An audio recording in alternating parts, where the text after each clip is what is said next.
Itu dulu Pak Kualam manggil Pak Lurah Sindu Prabowo, saya yang ngikutin penderek. Jadi waktu kejadian itu Bapak nggih nyun sewu ya mengingat sekali Pak ya. Ingat bagaimana Pak Kualam itu memanggil Pak Lurah. Pak Lurah. Pak Lurah itu adalah juru kunci sebelum Bapak Harjo Sutrisno. Saya ikut. Oh, Bapak ikut ke sana? Ikut memang dia hampiri kok. Saksi sejarah. Ini beliau adalah saksi sejarah. Bagaimana ceritanya? Itu waktunya jam 1 malam di makam kiri. Assalamualaikum warahmatullahi wabarakatuh. Waalaikumsalam warahmatullahi wabarakatuh. Sahabat WMTV Kreator, bercerita sejarah Nusantara tidak akan ada habisnya. Bercerita tentang sejarah leluhur-leluhur tercinta tidak ada bosannya. Seperti WMTV Kreator, hari ini kita sowan yang kedua kalinya, sowan kepada Bapak Suharjo sebagai juru kunci Eyang Kebo Kenongo. Ya, saya Harjo Sutrisno. Bapak Harjo Sutrisno. Iya. Beliau adalah sebagai juru kunci makam Eyang Kebo Kenongo, di mana di konten sebelumnya kita sudah ngobrol banyak tentang sejarah silsilah Pak ya. Eyang Kebo Kenongo. Hari ini WMTV Kreator tidak untuk membahas seperti konten yang sebelumnya, karena itu sudah dijelaskan semua di video tersebut. Hari ini WMTV Kreator akan bertanya. Kita akan meminta sesuatu pencerahan dari Bapak Suharjo Sutrisno Pak ya? Harjo Sutrisno tentang Eyang Kebo Kenongo, tentang kepastian makam Eyang Kebo Kenongo yang ada di Desa Kaligentung, yang ada di Kecamatan Temon ini, yang ada di Kabupaten Kulon Progo ini, yang ada di daerah istimewa Yogyakarta ini. Penasaran dengan apa yang akan disampaikan oleh Bapak Harjo Sutrisno? Ikuti kami di WMTV Kreator.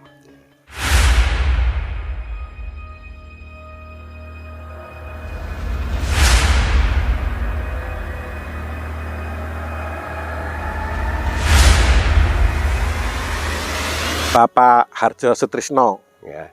Ini nyun sewu Pak, WMTV Kreator sowan yang kedua kali menemui Bapak untuk kita berbagi pengalaman dan informasi tentang makam Eyang Kebo Kenongo.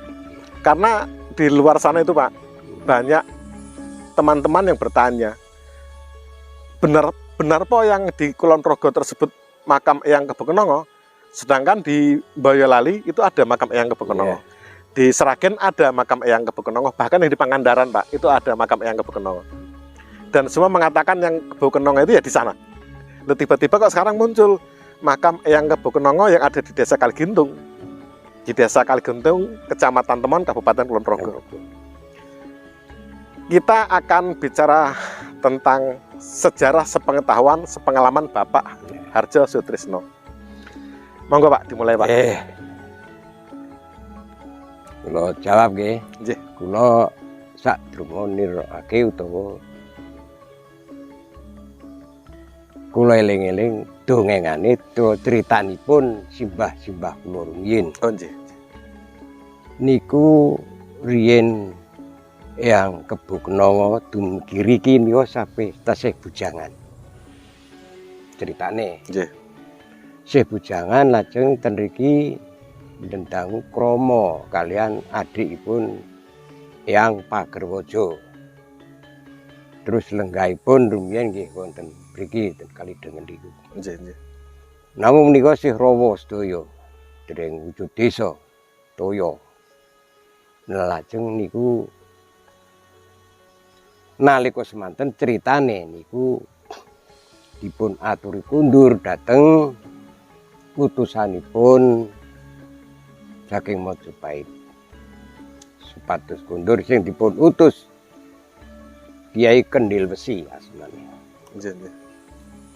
Namung boten kersa kundur, lajeng ngantos ndadosaken peperangan antawisipun Eyang Kebo Kenongo kalian yang Kendil Besi. Makamipun wonten sebelah mriwetan nika. Makam yang Kendil Besi nggih teng Tasih nika ten wilayah Kaligentung kan nggih. Lajeng niku ngantos demipun kawon. Nah, mereka niku nggih dibutero kalih yang Pagerwaja. Ten wetan niku Ndondong Sari. Perange ngangge prau mancung ceritane. Wiwit Desa Kulur tekan Congot. Ceritane ngoten. Niku mboten kuat kalah pecah wonten niku. Nah, jeng mriki mboten dangu Kanjeng Sunan Kalijaga. Sunan Kalijaga rawuh panjenengan pun aturi kondur sareng kula critane ngaten. Iku mbah kula sing crita. Nggih. Lah, iso ngaten kula mboten badhe wangsul wonten kraton. Kula tak terima wonten mriki kemawon. Namung kula pesen minjang karebet Wijaya Tingkir kedah dados ratu wonten ajang mriku. Ngaten menika. Itu pesan dari Eyang Kebokenongo kepada Sunan Kalijaga. Sebentar Pak Nyon Sewu. Ini teman-teman yang disampaikan oleh Bapak Juru Kunci, Bapak Harjo Sutrisno. Ini sesuai dengan pengalaman. Insya Allah tidak ditambah-tambah Pak. Wah, mboten. Karena kita bertanggung jawab dengan Tuhan langsung ya Pak. Ini tadi beliau menggunakan bahasa Jawa. Mudah-mudahan teman-teman ya pecinta budaya, nguri-nguri sejarah Nusantara pasti tahu dengan bahasa beliau. Bahasa Jawa. Tetapi di sini saya akan sedikit mentranslatekan ke bahasa Indonesia karena mungkin teman-teman yang nonton itu tidak semua orang Jawa. Nah, ya. Jadi pada zaman itu Eyang Kebokenongo itu keluar dari kerajaan Majapahit. Ya. Ibaratnya dia ya keluar saja Pak ya. Masalahnya apa itu wallahu alam. Literasinya kita belum sampai sana. Ya. Di dalam pengembaraannya beliau itu berada di Kulon Progo. Gitu Pak. Di Desa Kaligintung, sekarang ini Desa Kaligintung. Di dalam pengembaraannya beliau alhamdulillah qadarullah bertemu dengan seorang perempuan cantik, adik dari Pagerwaja. Berumah tanggalah mereka. Setelah berumah tangga, beliau menetap di Desa Kaligintung ini Pak. Ya. Dari Majapahit itu rame geger. Pokoknya Kebokenongo kudu bali nang Majapahit. Ke keraton.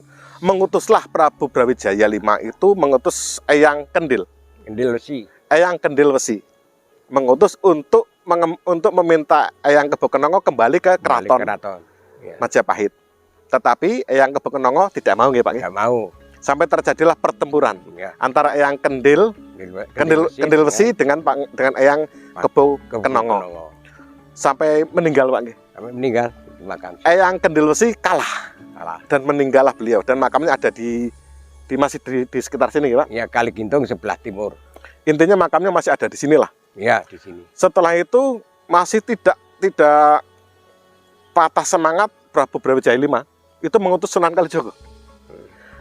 Sunan Kalijaga diutus untuk meminta Eyang Kebokenongo untuk kembali ke keraton. Dengan kekalahan Eyang Kendil Wesi. Datanglah Sunan Kalijaga menemui Eyang Kebokenongo. Dan pada waktu itu Eyang Kebokenongo sudah mempunyai putra Pak nggih? Ya. Kedatangan dari Sunan Kalijaga menemui Eyang Kebokenongo tersebut, Eyang Kebokenongo sudah mempunyai putra nggih? Mas Karebet atau Joko Tingkir tersebut. Ngobrollah mereka dan pada waktu itu Eyang Kebokenongo itu ingin mendirikan keraton di Boyolali. Setelah ingin mendirikan keraton di Boyolali itu dan dilaranglah oleh Sunan Kalijaga. Karena perintah Sunan Kalijaga mendatangi Eyang Kebokenongo itu untuk membawa pulang Eyang Kebokenongo ke Majapahit. Iya. Maksudnya gitu. Dan pada waktu itu Eyang Kebokenongo memberikan pesan atau permintaan kepada Sunan Kalijaga. Permintaannya seperti apa Pak? Permintaannya cuma pesan besok Karebet atau Joko Tingkir harus jadi raja di Pajang. Dan alhamdulillah permintaan tersebut dikabulkan oleh Gusti Allah lagi. Ya, gitu. Dengan jadilah Mas Karebet atau Joko Tingkir tersebut menjadi raja di Pajang dengan gelar Sultan Hadiwijaya. Itu. Kita tidak bermaksud untuk menggurui atau mengklaim. Karena ini sejarah. Kita kalau bicara sejarah itu terlalu banyak literasinya. Jadi banyak sumber dan kita akhirnya malah ya sudahlah Monggo teman-teman yang mau memakai literasi sebelah mana silakan. Silakan lagi teman-teman mengambil sejarah dari sisi-sisi mana, nggih monggo. Tetapi kami juga di sini hanya menyampaikan cerita dari leluhur-leluhur sebelum kita, nggih Pak, tentang keberadaan makam Eyang Kebo Kenongo yang ada di Desa Kaligintung, Kecamatan Temon, Kabupaten Kulon Progo, Daerah Istimewa Yogyakarta. Sampai sekarang ini dari Banten, dari Riau, dari itu Subang, ziarah ke sini. Itu dia mungkin tahu kalau memang dia. Ya, itu orang-orang yang ziarah bebas Pak, mau datang dari mana, karena mereka mendapatkan cerita tentang Eyang Kebo Kenongo itu juga dengan cara mereka mendapatkan literasinya, menemukan literasinya lebih tepatnya.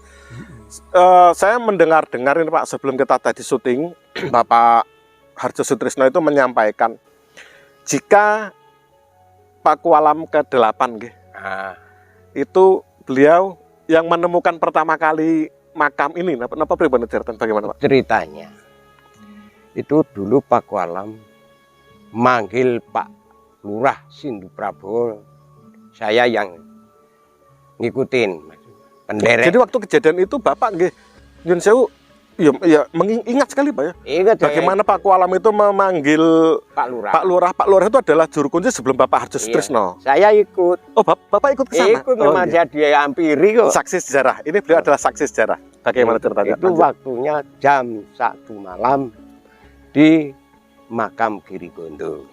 Setelah itu Kanjeng Pak Kualam tanya, saya ingin tahu lah kalau Pak Lurah tahu makamnya Ki Kebo Kenongo di mana tempatnya.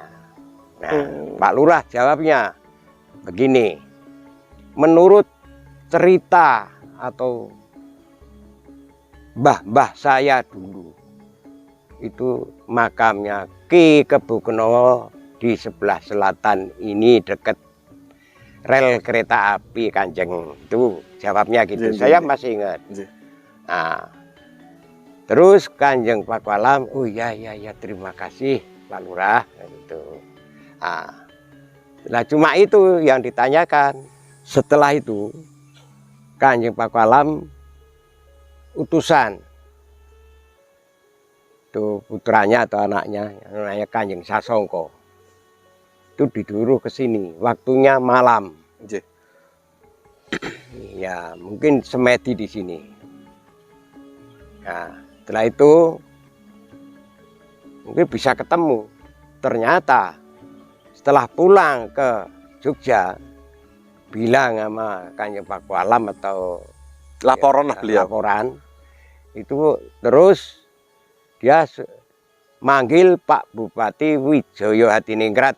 Pak Bupati Wijaya Hadiningrat itu bupati mana Pak? Ke Bupati Kulon Progo. Oh, iya benar. Karena ini masih wilayah Kulon Progo. Nah, dipanggil ke Jogja, intinya dia suruh bangun makam Ki Kebo Kenongo. Jadi dulu pakai kayu jati semua, pagarnya, rumahnya, tiang-tiangnya pakai kayu jati semua. Terus dibangun sekarang, setelah dibangun waktu itu pakai semen model sekarang. Bisa ingat nggak Pak? Bapak mungkin masih ingat tahun berapa itu Pak? Kalau nggak salah itu ya sekitar tahun 88. Menurut pengalaman dari Bapak Hardjo Sutrisno itu tahun 88. Dari bangun itu dengan Pak Lurah menyerahkan ini supaya saya yang meneruskan itu kan nggak jauh, 88, 89, 91, 88, 89, 90, 91. 91 Bapak jadi juru kunci. Nah, itu diserahkan saya. Sahabat WMTV Kreator, kembali lagi ini cerita sejarah dari pesarian atau makam Eyang Kebo Kenongo. WMTV Kreator mencoba untuk mengulangi apa yang disampaikan oleh Bapak Hardjo Sutrisno sebagai juru kunci. Pada tahun kurang lebih tahun 88 Pak. Iya. Itu nggak keliru ya 87 atau 88. Antara tahun itulah. Tahun itu. Beliau dipanggil oleh Paku Alam 8 yang dipanggil itu adalah Bapak juru kunci sebelumnya, Bapak Lurah Pak nggih. Dan Pak Harjo Sutrisno itu mendampingi. Bertemulah Pak Lurah dengan Pak Harjo Sutrisno bertemu dengan Paku Alam ke-8. Ngobrol-ngobrol, intinya dalam pertemuan tersebut kalau Paku Alam itu hanya ingin memastikan di mana letak makam Ki Kebo Kenongo. Ya, benar. Gitu Pak. Ya. Dan dijawablah oleh Pak Lurah, juru kunci sebelumnya, yang dimana pada disaksikan oleh Bapak Harjo Sutrisno, Pak, ya. Bapak menyaksikan karena Bapak pada waktu itu kan ikut. Man. Dijawablah kalau makam Ki Kebo Kenongo itu ada di Desa Gintungan dengan diberikan arah pinggir rel, gitu Pak. Karena di sini di bawah kita ada rel ganti rel sekarang malah. Setelah pertemuan itu, Paku Alam 8 mengatakan seperti puas. Ya, dan berterima kasih Pak. Terima kasih Pak. Dan pada hari berikutnya datanglah utusan dari Paku Alam. Beliau adalah Raden Sasongko. Ya. Raden Sasongko adalah putra dari Paku Alam ke-8 Pak. Itu beliau sowan ke makam Eyang Kebo Kenongo. Di dalam sowan tersebut beliau ya wallahualam mungkin melakukan ritual atau semedi. Intinya pada waktu itu setelah kedatangan dari Raden Sasongko tersebut, ini makam Eyang Kebo Kenongo itu langsung dipugar. Gitu Pak. Dipugar langsung pada setelah kedatangan Raden Sasongko itu Pak. Itu dipugar dari Kabupaten Kulon Progo yang memugar. Kalau dari Kabupaten Kulon Progo yang memugar berarti kan dari perintah Paku Alam. Paku Alam memang. Oh itu perintah ya, emang Pak ya? Memang perintah Paku Alam. Perintah Paku Alam. Apa? Bupati Kulon Progo waktu itu kan namanya Pak Wijaya Adiningrat itu memang dia keturunan Jogja juga. Oh iya. Bukan orang sini, bukan orang Kulon Progo. Bisa dipastikan lagi, Bapak Bupati Kulon Progo, Bapak sinten Pak namanya Pak? Wijaya Hadiningrat. Wijaya Hadiningrat itu adalah orang keraton sendiri. Iya. Bukan orang luar. Jadi kalau dari Paku Alam saja sudah mengatakan ini adalah makam Eyang Kebo Kenongo dengan mengutus Raden Sasongko untuk melihat secara langsung fisik makamnya dengan cara mungkin ritual semedi. Ya. Dan setelah pertemuan tersebut, maksudnya setelah kedatangan Raden Sasongko di lokasi ini, di makam Eyang Kebo Kenongo, pada hari berikutnya, antara tahun 88 sampai tahun 89 Pak ya? Bener ya? 88 sampai tahun 89 nih. Tapi mungkin ya, bener. Sekitar itulah. Sekitar itulah. Ya, sekitar itu. Ini dipugar. Bukan. Bahkan lebih tepatnya itu ya direnovasi total. Total. Gitu Pak. Nah, monggo teman-teman. Dari cerita ini silahkan monggo silahkan. WMTV Kreator tidak berani mengatakan kalau seperti yang WMTV Kreator yakini. Karena kalau WMTV Kreator yakin, disinilah Eyang Kebo Kenongo disarekan. Disinilah Ki Kebo Kenongo, putra dari Ki Ageng Handayiningrat, cucu dari Brawijaya V, ayah kandung dari Joko Tingkir, Raja Pajang, dengan gelar Sultan Hadiwijaya dikebumikan. Kembali lagi, WMTV Kreator dengan Bapak Harjo Sutrisno tidak mempermasalahkan Pak. Kami tidak Bapak Harjo Sutrisno tidak mempermasalahkan tentang makam yang ada di Boyolali, yang ada di Sragen, atau makam yang ada di Pangandaran atau dimanapun. Karena ini adalah sejarah. Mungkin yang ada di Boyolali punya sejarah yang mungkin kuat, ya monggo. Yang di Sragen mungkin ada sejarah yang dianggap kuat sekali, monggo. Yang di Pangandaran ada sejarah yang paling kuat, monggo silakan. Tetapi sebagai juru kunci yang diamanahkan oleh juru kunci sebelumnya, karena beliau juru kunci itu bukan juru kunci suatu pekerjaan loh, tapi juru kunci keturunan. Keturunan. Jadi kalau nggak karena cinta dan rasa sayang dengan leluhur-leluhurnya, nggak mungkin. Beliau masih mau berada di sini menjelaskan tentang silsilah, tentang cerita kedatangan Eyang Kebo Kenongo sampai meninggalnya Eyang Kebo Kenongo, dan sampai cerita seorang Paku Alam 8 memanggil juru kunci yang pada waktu itu Bapak Lurah dan didampingi oleh Bapak Harjo Sutrisno untuk memastikan lagi makam Ki Kebo Kenongo, karena bahasanya pada waktu itu belum Eyang Pak. Paku Alam 8 memanggilnya dengan nama Ki Pak. Ki Kebo Kenongo. Sahabat WMTV Kreator, ini yang bisa kita sampaikan. Bukan maksud kami untuk menggurui, tidak bermaksud untuk menggurui atau mengklaim. Tetapi kalau kami di sini, Bapak Harjo Sitrisno bersama masyarakat Kulon Progo meyakini kalau disinilah Eyang Kebo Kenongo disarekan, ya Pak. Iya. Sejarah-sejarah kita adalah sejarah yang indah. Leluhur-leluhur kita adalah leluhur yang bijaksana, mencintai keindahan, mencintai kebersamaan. Dalam kita memandang sejarah, dalam kita mencintai leluhur, insya Allah kita contoh mereka tanpa perdebatan, tanpa harus menjatuhkan, tanpa harus mencari-cari kesalahan, tanpa harus dibentur-benturkan. Ya, bener. Salam budaya, salam nguri-nguri sejarah Nusantara. Salam dari kami berdua, salam dari pesarian Eyang Kebo Kenongo. Salam dari Kecamatan Temon, salam dari Kabupaten Kulon Progo, salam dari Daerah Istimewa Yogyakarta. Salam untuk Indonesia semua. Wassalamualaikum warahmatullahi wabarakatuh. Waalaikumsalam warahmatullahi wabarakatuh.